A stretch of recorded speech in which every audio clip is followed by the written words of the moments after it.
Bismillahirrahmanirrahim. Assalamualaikum warahmatullahi wabarakatuh. Halo anak-anak, berjumpa lagi dengan Ibu. Hari ini kita akan belajar tentang sistem peredaran darah. Oke, fokus, perhatikan ya. Nah, sistem peredaran darah pada manusia berfungsi untuk mengedarkan zat-zat makanan dan oksigen ke seluruh bagian tubuh serta mengangkut zat-zat sisa dan karbon dioksida untuk dikeluarkan dari tubuh. Sistem peredaran darah manusia terdiri dari jantung, pembuluh darah, dan darah. Yang pertama akan kita bahas adalah darah. Dalam satu tetes darah terkandung beberapa komponen, yaitu yang pertama sel darah merah atau eritrosit, sel darah putih atau leukosit, keping darah atau trombosit, dan plasma darah. Yang kedua, ada pembuluh darah. Pembuluh darah dalam sistem peredaran darah manusia terdiri dari 3. Pembuluh darah ini seperti selang di dalam tubuh kita. Di dalam pembuluh darah terdapat darah yang mengalir ke seluruh tubuh. Apa saja sih pembuluh darah yang ada di dalam manusia itu? Yang pertama, ada pembuluh nadi atau arteri yang mengalirkan darah dari jantung ke seluruh tubuh. Yang kedua, ada pembuluh balik atau pena mengalirkan darah dari seluruh tubuh ke jantung. Dan yang terakhir dan tidak kalah pentingnya adalah pembuluh kapiler. Berfungsi sebagai tempat pertukaran oksigen dan karbon dioksida. Berikut ini perbedaan pembuluh nadi dan pembuluh balik. Pembuluh nadi itu mengalirkan darah menuju jantung, sedangkan pembuluh balik mengalirkan darah keluar dari jantung. Yang kedua, dinding pembuluh tebal dan elastis, sedangkan pembuluh balik dinding pembuluhnya tipis dan kurang elastis. Pembuluh nadi aliran darahnya lebih cepat daripada vena atau pembuluh balik, sedangkan pembuluh balik aliran darahnya tidak secepat arteri atau pembuluh nadi. Pembuluh nadi terletak lebih dalam dari permukaan kulit, sehingga tidak terlihat.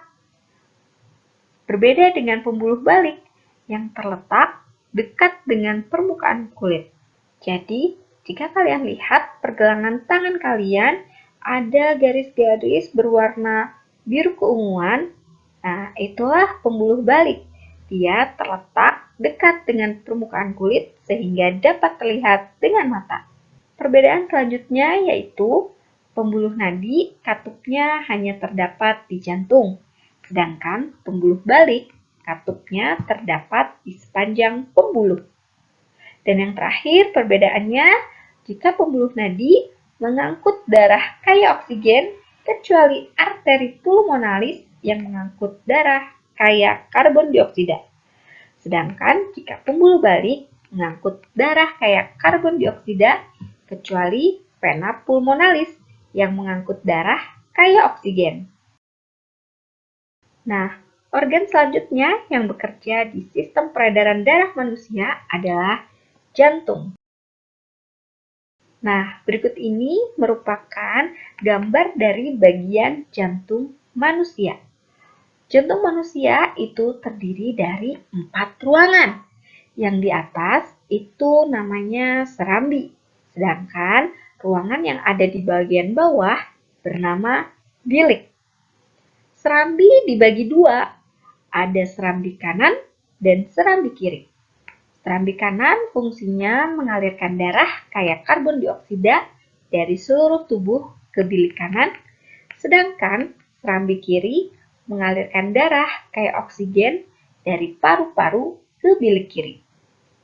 Sedangkan fungsi dari bilik yaitu bilik kanan berfungsi memompa darah kaya karbon dioksida ke paru-paru, sedangkan bilik kiri memompa darah kaya oksigen ke seluruh tubuh.